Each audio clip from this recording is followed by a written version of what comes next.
Join friends तो fast आप मो चैनल को स्वागत जन। तो फ्रेंड्स फाइनाली बहुत दिन पर नहीं आपन गोटे नुआ वीडियो।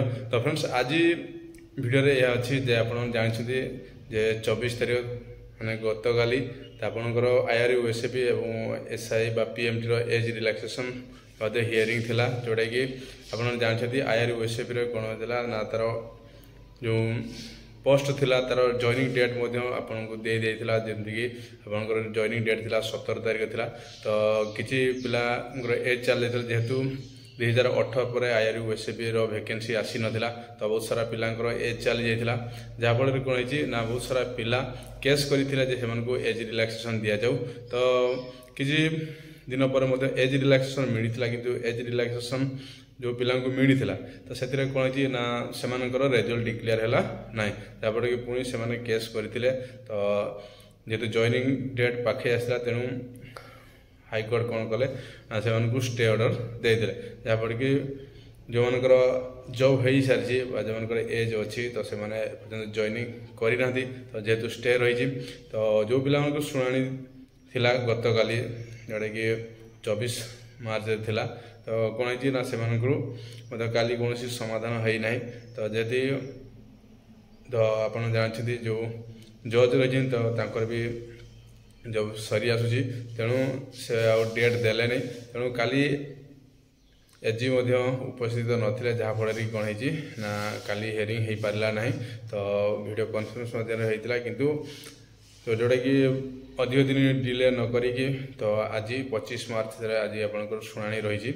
तो आशा करा सब पिला न्याय मिल। तो जो मनकर जॉब हो सारी तो जो मनकर रेजल्ट डिक्लेयर है तो ऑल ओवर जो मैंने एज रिलैक्सेशन में अप्लाई करी प्लस जो मैंने जॉब पाई सारी तो समस्त जमी न्याय हो। जो मनकर एज रिलैक्सेशन अप्लाई करते से एज रिलैक्सेशन आशा करुँच मिल पारे। तो एज रिलैक्सेशन मिल सारापर से फिजिकाल देवे।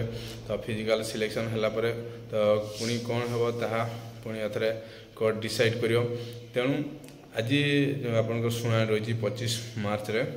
तो आशा करा समस्त प्रति न्याय हो। तो मैंने एज रिलैक्सेशन अप्लाई करते प्लस जो मैंने जमी मुझे आगु जो मैंने जॉइनिंग जॉब पाई सारी तो से प्रति न्याय होगा दरकार।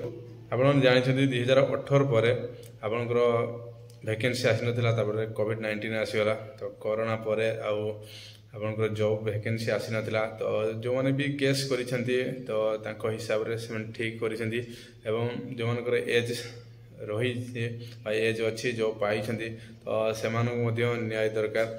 तेणु एमती कौन पिला जमी जॉब रमी वंचित न हो। तो जो मैंने एक्चुअली जॉब पाइबा कथा तो माननीय कोर्ट आज डिसाइड करेंगे जहाँफल कि से उचित न्याय मिल। तो आशा करा आज तार केस समाधान हो। तो मु भी चाहूँगी कहीं जिते शीघ्र समाधान हम सत्य भल कारण आप जानते या पूर्व फायरमैन केस रही।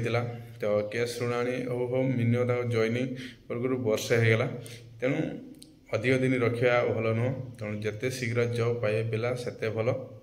तो आज जो शुणाणी रही हियरिंग रही तो ये आज डिसाइड करा जे एक्चुअली यार केते दिन पर्यंत ये मैटर चलो मोट पर कह गले जदि एज रिलैक्सेशन मिलूँ जो पिला मैंने एग्जाम देते तो से रेजल्ट डिक्लेयर हो।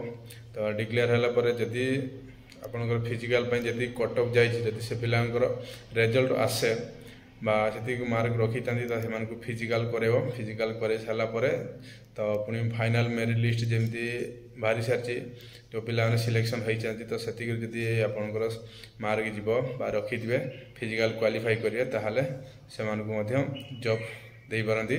तो जहाँ भी तो डिसाइड करा माननीय कोर्ट डिसाइड करेंगे एवं जो रही ओडिशा पुलिस तो से डिसाइड करेंगे एक्चुअली कौ पिला जॉब पाइब कौ पिला जॉब पाइब ना।